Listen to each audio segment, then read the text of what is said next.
과학에서 보면은 생명은 물에서 만들었다 이렇게 보는 거거든요. 그러니까 물이 곧 있다 그러면 생명 가능성이 있다 그런 거죠. 미생물에도 마찬가지입니다. 미생물이 가능성이 있다 해서 물부터 보는 겁니다. 과학에서. 근데 우리 동양 자체도 모든 생명은 물에서 시작했다 이렇게 보는 겁니다. 그래서 물을 높이 보는 거죠. 그런데 탈레스 자체가 물을 이제 세상의 근본이다 이렇게 해서 시작을 설정하는 자체가 하다. 그래서 동일하다 이제 이렇게 보면서 그 가치 높이 평가하다는 얘기죠. 이게 있는데 물이라고 보는 건데 제가 이거 보면 느끼는 게 그렇습니다. 뭐냐면 지금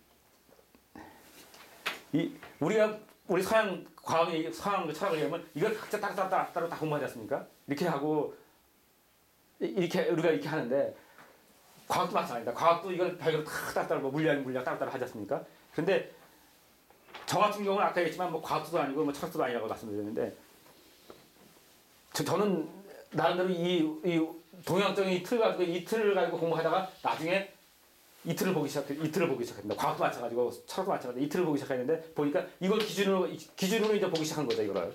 네? 보기 시작하니까 나름대로 쉽게 보이더라고요. 이게. 그러니까 우리는 보통 다 이걸 공부하고 이쪽으로 가는데 과학도 마찬가지고요. 철학도 마찬가지고 이렇게 가는데 반대로 이걸 공부해가지고 이렇게 하면요 매우 쉽게 볼 수가 있습니다, 사실. 어떻게 쉽게 보냐면 제가 예를 들어서 저는 아까 과학도 아니기 때문에 했는데 우리 아시다시피 우리 저희 때는 과학이라는 거를 갖다가 저는 문과 출신입니다. 그래서 과학을 배울 기회가 없습니다. 고등학교 때까지. 그래서 고등학교 1학년 때 과학 잠깐 배운 게 과학은 다예요. 제가 사실은 학교에서 배운 거는 우리 1학년 때까지만 안 배웠습니다. 그래서 고등학교 1학년 수준이 다인데 그래가지고 과학이라는 건 제가 접근해 볼 기회가 없었죠. 대학이고 어디 간에. 그다음 나중에 이제 제가 동양을 다 공부하고 어느 기회가 우연한 게 이제 도서실에서 과학책을 이렇게 보는데 보니까 아주 전문 서적입니다. 대학생들도 전문가나 보는 대학교 교재들 이런 것들인데 이렇게 보는데 내용은 모릅니다. 무슨 말인지. 근데 대강 이렇게 보는데 뭔지 모르게 감이 잡히는 거예요. 뭔지 모르게 이거 이런 세 왜 내가 나한테 우리가 설정이 있으니까요. 이거 이런 개념들을 지금 얘기하는구나 이런 설정들이 잡히는 겁니다. 그래서 그 어려운 책들을 가지고 어렵다는 거죠. 내가 그냥 이것만 가지고 공부해서 절대 못 봅니다. 이 책을. 그런 책들을 이 동양이라는 그런 지를 나름대로 공부하고 이렇게 보면서 보면 나름대로 정확한 해석은 못하지만 내 나름대로 내 주관에 의해서 그래도 보면서 이 책장에 넘어갈 수 있는 그 정도는 있겠더라고요. 그러니까 생명공학이고 과학이고 안에 그 틀을 갖다 다 이 동양에서 그냥 소설 보시면 대강은 다 봤습니다. 예. 그래서 그거를 잠깐 봤죠. 예. 그래서 그 틀을 가지고 구성해서 만들어진 것이 지금 중요한 일이에요. 예. 그러니까 반대로 이 서양 공부를 하고 간 게 아니라 이 틀에서 이게 바라보고 그래서 제가 실제 산 증인이죠. 이거 가지고 된 눈이. 그래서 동양 공부를 가지고 모든 만물을 보고 보는 것도 남들은 그냥 과학적으로 무슨 미나리가 어떻고 어떻고 안에 드는 원석이 어떻고 이런 식으로 계획했지만 저는 안 그렇습니다. 보면은 저건 토구 저건 목이니까 토구색이니까 어떻게 되겠구나. 이런 식으로 전부 다 습관이 돼가지고요. 예. 근데 이틀을 보면은 그 속에서 보면은 서양을 보는 것보다 크게 못 보다 안다고 생각합니다. 내 나름대로. 예. 그리고 그걸 외워서 보는 건 아니고 지식으로 보는 것도 아니고요. 몇 가지 우리 나름대로 규칙만 가지고 보는 겁니다.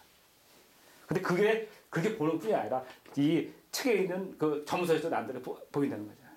제가 볼 때는 이 서양의 이 철학 자체도 한호 선생님은 제가 볼 때 그렇게 봤습니다. 이걸 가지고 이거 공부한 사람이 아니기 때문에 이 원리를 가지고 공부하다가 이걸 바라본 눈입니다. 그래서 이걸 보면서 보니까 우리 동양 철학과 어떤 게 같이 공통적이고 어떤 것이 큰 눈에서 볼 수가 있다는 거죠. 이거는 뭐가 잘못됐고 이건 가치가 있는 거고 이렇게 구분해서 지금 여기에 가치가 있다 없다 지금 평가를 계속한 것이 이 눈에서 봤다는 겁니다.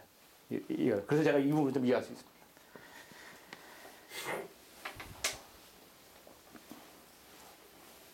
자, 이렇게 하고요.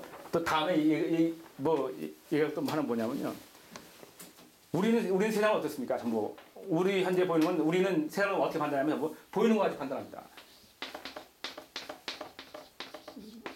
그렇습니까? 전부 보이는 거 가지고 판단하죠. 우리 흔히 말하잖아요. 나는 안 보이는 건 안 믿는다. 그렇게 흔히 우리 그런 얘기를 많이 하셨습니다. 네. 근데 세상은 보이는 것만 존재하는 게 아니라 보이는 건 다 뭐냐면 이 변화예요. 하나의 현상입니다. 보이는 것. 그러면 세상은 안 보이는 게 분명히 존재합니다. 안 보이는 세상이 존재합니다. 이게 이치입니다. 그러면 안 보이는 세상이 존재한다는 건 뭐냐면 제가 아까 얘기했지 않습니까? 만약에 크게 아까 얘기한 대로 플러스가 있고 마이너스가 있단 말이에요. 알카는 이렇게 산성이 있어요. 근데 이게 아까 선생이 아닌 분명히 이 만추는 또 하나의 세계가 제로라는 세상이 있단 말입니다. 제로라는 세상이. 이 제로라는 걸 이해하시기가 이 분야가 정말 있다는 거죠. 이 제로라는 세상이. 있습니까? 이 부분이 있다 없다 이거 가지고 굉장히 어려운 겁니다. 왜냐하면 원래 이 수학 자체가 우리 동양에서는 1부터 10 제로라는 개념이 있었습니다. 우리 동양은. 근데 서양에는 제로라는 개념이 없었습니다. 원래가 1부터 9까지만 있었어요. 그리고 1부터 9까지만 있어도 수학 계산하는데 전혀 관념이 없습니다. 아시겠지만 주판 잘 아시잖아요. 주판 계산할 때 옛날 주판 몇 개입니까? 9개 아닙니까? 주판 하나에 9개인데 이게 잘 모를 겁니다. 조금 뭐 하시면 다 주판 우리 어렸을 때 수학에 다닐 때 주판 배웠지 않습니까? 9개 아닙니까? 9개까지 계산 다 하셨습니까? 그래도 전혀 계산이 없단 말입니다. 그래서 서양 사람들은 9개만 가지고 숫자가 9개까지만 있었어요. 그거 가지고 전체 다 계산하고 다 해왔어요. 근데 갑자기 동양에서 인도를 거쳐서 제로라는 개념이 들어가요. 그러니까 제로는 뭐예요? 뭘 더해도 제로고, 뭘 곱하면 다 제로 돼버리잖아요. 그러니까 아무것도 안 말장난이지 않습니까? 이게 뭐 전혀 계산하는데 도움도 안 되는 그런 제로라는 개념이 들어가지고 혼란하게 한다 그래가지고 그 14세기에 들어가가지고 교학이 성경에도 없는 얘기를 한다고 해서 수많은 사람이 죽었습니다. 제로라는 개념이 들어갑니다. 그러면서 이게 동양의 제로라는 개념이 서양에 수출된 겁니다. 이 제로라는 개념이. 이렇게 무서운 개념입니다. 그러니까 뭐냐면 이 플러스라는 이 마이너스 개념은 이건 유의 개념입니다. 그러니까 다 보이는 것만 가지고 하는 계산들이죠. 근데 그 속에는 뭐냐면 안 보이는 세상에 무라는 세상이 있기 때문에 이것이 존재하는 겁니다. 무라는 바탕이 없으면 유가 어떻게 존재하겠습니까? 근데 이 바탕이라는 걸 알기가 그렇게 힘든다는 거죠. 제로라는 개념을. 그래서 수많은 사람들이 죽어가고 수많은 학자들이 죽어가는 겁니다. 자기들이 아무리 그래도 좀 뛰어난 사람들이 해보면 분명히 이것은 안 보이지만 이 속에는 있다는 얘기죠. 제로라는 게 있다 하고 그것을 이제 자꾸 세력화되니까 교황 입장에서 볼 때는 하느님의 말씀을 흐트린다. 그래서 죽이고 뭐 우리나라 불교도가 똑같죠. 그런 겁니다. 새로운 문화 변화하게 그렇게 변화하게 그렇게 수월하지 않습니다. 그게 뭐냐면 이 제로라는 세상에 무라는 세상이 반드시 존재한다는 거죠. 그리고 우리 동양은 이 무에서 출발합니다. 무에서. 서양은 전부 다 유에서 출발하고 유로 가는 거죠. 우리 동양은 전부 다 무로 갑니다. 마찬가지 같습니다. 뭐냐면 여기서 좀 더 나오면 물인데 물 같지도 않고 물인데 물 같지도 않고 화인데 화 같지도 않다고 얘기를 합니다. 이게 뭐 서양 사람이 보면 말장난 아닙니까? 근데 물이면 물 같지도 않고 화는 화 같지도 않은 그런 세상이 있습니까?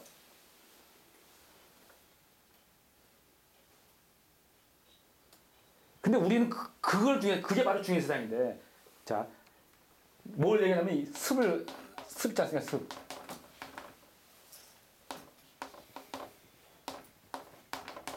이 습 자체인데, 습이 뭡니까? 수증기 이렇게 보면은 어떻습니까? 우리가 수증기 이렇게 보면은 조금만 더워지면은 날아가 버리고요. 조금만 추워지면 물이 되고 그러지 않습니까? 그 중간에 습이 왔다 갔다 하는 그 중간에 물하고 화하고 중간에 이게 습입니다. 그렇게 설정이 되는데 이게 아주 중요한 개념입니다. 이런 식으로 그러니까 이 유를 끌어가는 이 보이는 세상을 끌어가는 그 사이에는 안 보이는 이치라는 세상이 있다는 거예요. 그래서 보면 제가 보면 이렇다. 이 보이는 현상은요 얼마나 자꾸 변하는 거 아니겠습니까? 근데 우리는 보이는 것만 믿는다. 그거는 이 현상만 보이겠다는 거죠. 이 껍데기. 이 이치는 변하지 않습니다. 저런 생각 항상 제로가 변하지 않잖아요. 이거는 늘 변한단 말이에요. 그러니까 보이는 것만 믿겠다. 그건 뭐냐면 매일 변하는 거 보겠다. 믿겠다 이거예요. 그러면 자기가 본 것 자체는 또 변한다는 걸 모릅니다. 그 사람이 보이는 것 자체가 변하지 내가 변하지 주변이 변한다. 분명히. 그렇기 때문에 자기가 본 것 자체는 분명히 변하게 돼 있어요. 근데 보이는 것만 믿겠다. 그건 얘기가 안 되죠. 어떻게 보면 반대로 얘기하면 안 보이는 건 믿겠다. 이 말이 사실은 더 옳은 말이란 말입니다. 이처럼 보다가. 그래서 제가 고춧가루 뿌리죠. 보이는 것만 믿겠다 하면 나는 안 보이는 것만 믿는데. 김 박사는 말인데 말이 안 되는데 딱이 되면 제가 이깁니다. 이건 변합니다. 반드시 하라는 거예요. 그냥 우리 눈에 보이는 것만. 그러니까 항상 자기가 자기 속에 있는 거죠. 보인다는 건 뭐냐면요. 보인다는 건 곧 판단을 뭐냐면 내가 판단하는 거야. 보이는 이 무체를 판단하는 게 아니라 내가 판단하는 거예요. 똑같은 우리의 무체를 보더라도 어떻습니까? 이것도 뭐 이건 불교 개념인데 같은 하나의 무체를 보더라도 보는 사람에 따라 다 다르게 보잖아요. 보는 사람 지식에 따라 다 다르지 않습니까? 하나 또 예를 들어볼까요? 음악을 듣는데 제가 아까 다방 얘기 약간 나왔었는데 다방에 가서 얘기하는데 우리 다방 같은 얘기를 하다 보는데 앞에 있는 사람이 갑자기 저 음악 소리 나는 음악 소리 잘 안 듣는데 우리는 노래 들으면 저거 싶은 노래다 싶은다 이 정도만 구분을 하는데 그 속에 음악은 우리 생각도 못하는데 그 속에서 뭐 북